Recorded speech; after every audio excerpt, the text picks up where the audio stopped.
Okay, so I've gone ahead and ordered one of the Z-axis upgrades from CNC for Newbies, and I chose that one because of the good reviews that he had on the Inventables forum and all that. It does come from Canada, so this is the box it came in. You can see it was wrapped in the bubble wrap, which I've taken off already. I've got the 5 to 6 inch one, and I assume that you can choose between 5 and 6 inches by taking out these bolts here and just flipping the plate around. So I assume that's how that works. It does come with some hardware, so I've got this for when I need it, although I'm keeping everything that I've taken off. And just so you can see that it did come from Canada, the paper that it was wrapped in is all in French. So my apologies to my 9th grade French teacher. I have no idea what it says. Anyway, get you caught up to speed. What I've done so far is I've taken off my router bracket, and it appears as if those will line up just like so with those holes that are already pre-drilled. This did say it was pre-drilled for the Xcarve. I bought this one off the eBay site instead of the CNC for Newbie website just because I didn't see this particular model, but I also didn't really look really hard either. So it does have the anti-backlash nut, and I've taken off my stepper motor right here because it'll attach directly to the top of my new slide right up in here. So I assume I'll just be able to lengthen the wire here, which I am going to keep this motor. I could have purchased another one, I just haven't yet, and I probably will, as well as upgrading the bracket. I haven't done that yet either, but I probably will buy one of the upgraded brackets off of the site. I have the old 2015, actually I bought it in 2016 version of the Xcarve. So my pulley was only held in with some set screws. I was able to take those set screws out and pry it off with a minimal amount of pressure and a minimal amount of cuss words. Obviously I've taken off the rest of the Z-axis as well. What there is. I've got my homing switch off. My next steps will be the finish disassembling what's left of my carriage here. I'll take off the plate, I'll take out the lead screw and all this stuff and get down to the X carriage there, and then attempt to take this guy and bolt him on. So we will see how that works. Okay, so what I've done is I have removed the Z rail, taken that off, and if you recall, from when you assembled your machines, there is these little socket head screw caps that are back behind this X carriage to hold the Z rail on. Excuse me. So I've inventoried the hardware, and I think I figured out where everything goes. First of all, I do believe that inside of my bag of screws there were 12 of these little thumb screws. They still have the little Allen opening there. I don't know the actual technical name. I think they're called socket head screw caps, but I'm not 100%. But these are the ones that you can turn with your thumb if you need to, as opposed to the little mushroom looking ones that you got when you bought your Xcarve. So I believe that these, because of the same length and the same thread, these are supposed to replace the ones that you had inside of your Xcarve, which makes me a happy man. So we can take those 4, pop these guys out, insert these 4 in its place.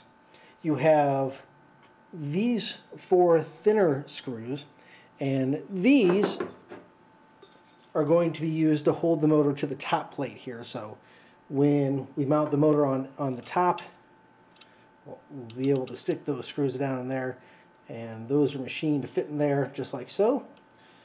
And then finally we have these 4 larger screws that are a little bit longer than the ones that go behind here, and those are the ones that are used to attach to your actual router carriage to the rail.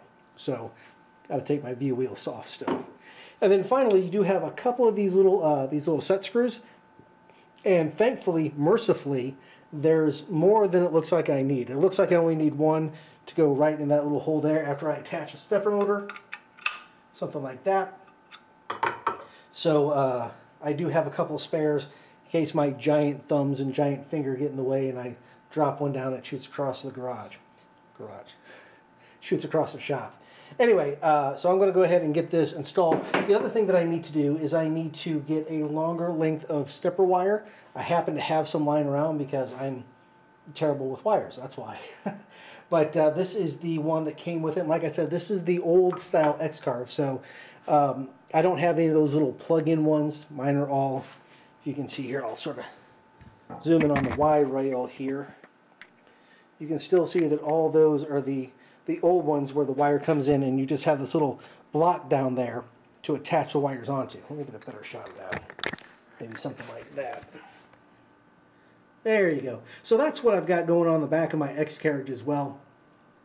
Just a long series of those, I guess, little like jumper screw kind of things where I have the wire come in and it's just stripped and attached to the screw. So the other thing I'm going to need to do is I'm going to need to go into a gerbil. I guess that's how you say it. I'm going to need to go into the Xcarve. Is it gerbil? I feel like people would laugh at me if they heard me say gerbil. Anyway, so I'm going to have to go into the software settings and not only reverse how this motor spins, I'm going to have to tell it to spin a different amount for each step.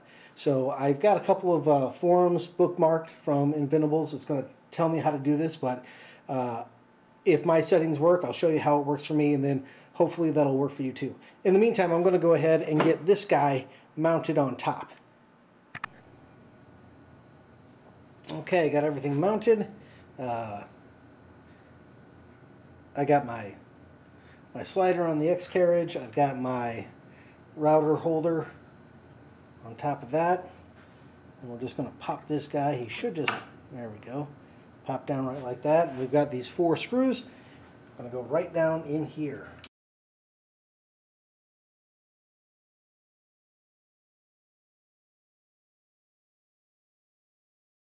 All right.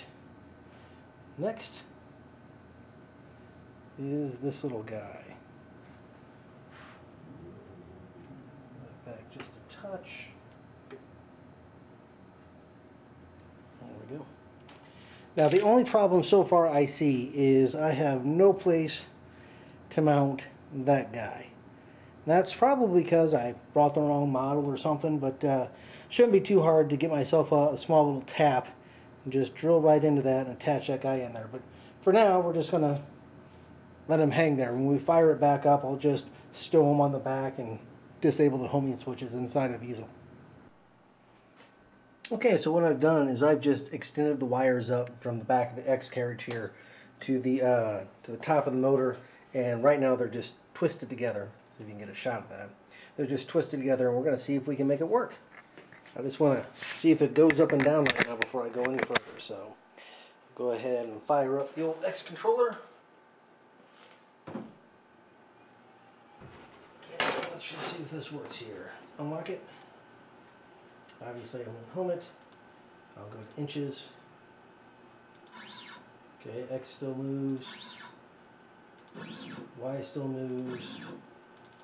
Alright. I'll run this down to 1/4 of an inch and see if the Z moves.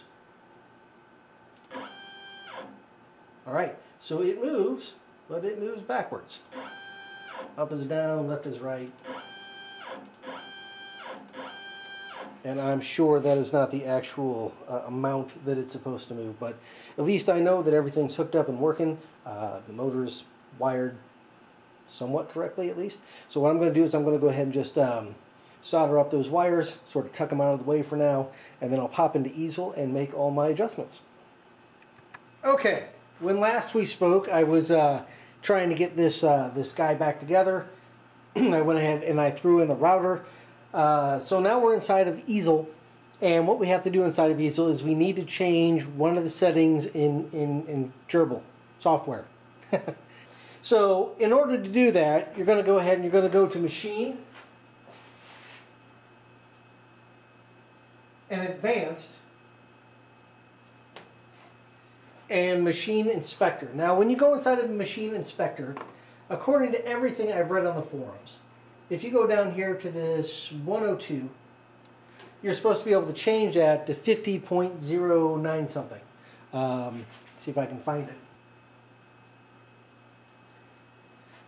Yeah, $102 equals 50.059. That did not work for my machine. That did not work for my rail. And when I think about it, it makes sense. Right here is the lead screw that I had before. Right? And the one that I have in there now actually has finer threads, I guess. I don't know, I'm not a machine guy. But it has finer threads than the one that I took out. In order to change this, all you need to do is type in a value here where it says console. It says press enter to send line. So I'm actually going to change mine to 248.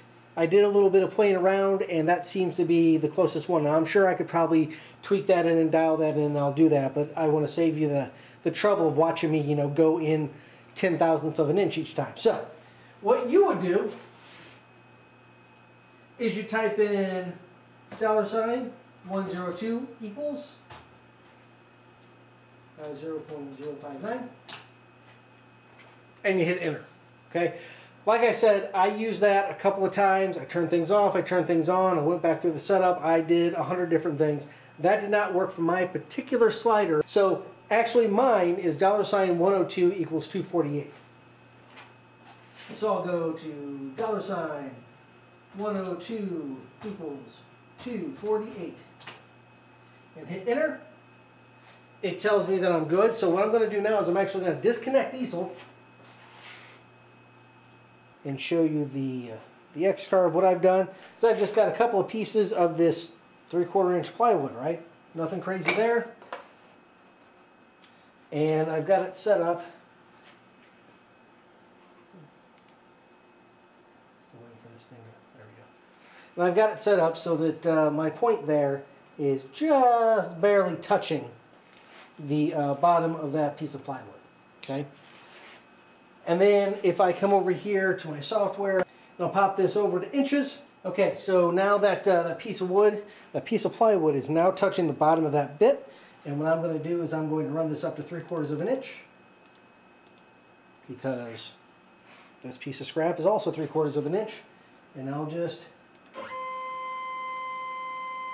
raise it up, and it actually fits underneath there very nicely. So like I say, I probably got to dial it in between 248 and 247, so I'll spend the rest of my time playing around with that. But that's essentially how I got my linear rail mounted and working. And once I figure out the small little details, like once I go to work and get the little tap there, I'll be able to attach that there if I want to. So I did have to turn off homing on mine as well. But outside of that, I should be able to at least get this thing carving something generic, and just to see how it performs. So I hope that was helpful to somebody. I had to play around a little bit to make it happen, but I do believe it should at least help somebody out. So thanks for watching.